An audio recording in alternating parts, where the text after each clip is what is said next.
What is going on, everybody? This is Sports Opinionated back with another video, and we just got news from Ian Rappaport that Leonard Fournette has re-signed with the Tampa Bay Buccaneers, and it is a one-year deal worth up to $4 million.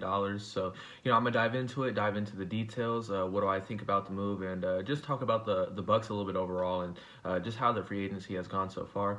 If you could do me a favor, like this video, subscribe if you want to see more NFL content like this, help my channel grow, and yeah, without further ado, let's get straight into it. Leonard Fournette was drafted 4th overall in the 2017 NFL draft by the Jacksonville Jaguars, and coming out of LSU, he was really hyped, and he was thought to be one of the best backs to come out in a while. Getting comparisons to Adrian Peterson, and I think it's safe to say that Leonard Fournette, he's not a bust, obviously. He's a good football player, good running back, but he obviously has not lived up to expectations. He had a 1,000-yard rushing season in his rookie season, and, last year he also had one, the year before last, only had 3 touchdowns. He's a really solid player. He can do it both, but he's not a dynamic playmaker when it comes to receiving. And I think it's just kind of evident that at this point, he's not really your number one. You don't want to use him consistently over and over again and have no other options, but he's better in a rotation. And the Jacksonville Jaguars ended up cutting him last offseason, and personally I was shocked because he's a good player, and when you have that much invested, a 4th overall pick, you really don't do that. You don't cut those players, and they didn't pick up their option, but I thought that at least they would let his contract play out and maybe sign him to a cheaper deal, but he ended up getting cut, and he went to the Tampa Bay Buccaneers. There's a lot of hype going on with all the players trying to sign there, Tom Brady, and he kind of joined the bandwagon, but throughout the regular season, he didn't really have a lot of production, only a few hundred yards, and he kind of got lost in the mix as Ronald Jones really took majority of the carries in the regular season, but just some injuries to Jones, and just overall, just proving himself a little bit more. He really came alive in the playoff run, and I can argue that the Buccaneers' overall success, apart from their defense, was really kind of through the ground game with Leonard Fournette. He really helped them control the game. They ran more than they threw in the Super Bowl, and he was really amazing down the stretch. But there's this precedent going on that you don't pay running backs, and I agree to that. But the deal's worth about $4 million. There's some incentives, so it may not even be a maximum deal, $4 million by the time he's done.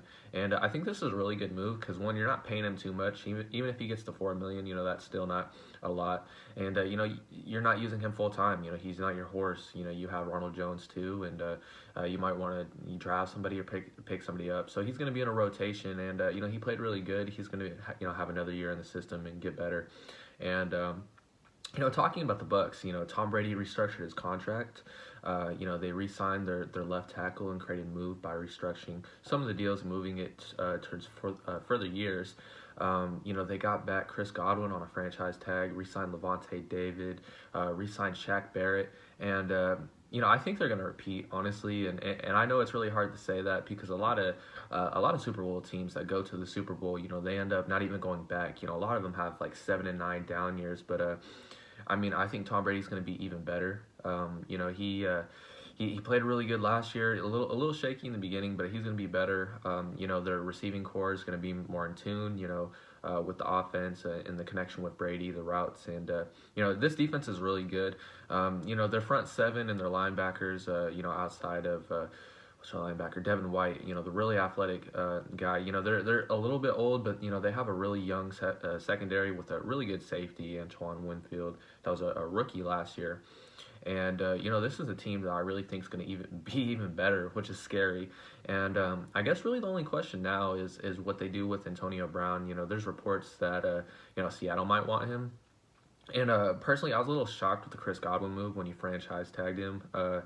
I would have let him walk personally. You have Scotty Miller, and he's not Chris Godwin, he's not Antonio Brown, but he's a really solid guy. He's cheap, and he's super fast. He's a burner, and I would have just let him walk and then re-sign Antonio Brown then and there. He really played good as a route runner, still has some deep threat ability left in him, but they got him back. So if they get back Antonio Brown, they have a stacked receiving core.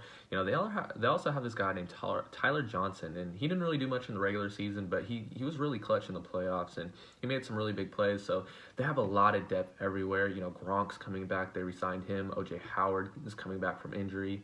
I'm not sure if Cameron Brate is, but if he's coming back too, that's another three-studded tight end group. Your offensive line is probably the weakness of your team, but it's still, I'd say, top 10 offensive line. And this is a team that's going to be better. They're going to be more fluent. They're going to be just have a better chemistry and overall game. And, I'm really excited to see what they do. But overall, I really like this move. Personally, I thought they were going to let him walk. I thought he would have got a better offer. There were some rumors that the Patriots wanted him. Seattle wanted him, but that kind of closed when Chris Carson got re-signed. But yeah, really good move. I don't think they did any wrong here. It's low risk, high reward. If you can get if you can get him to continue on the path that he was last year, that's scary with Ronald Jones. And just watch out for the Bucs.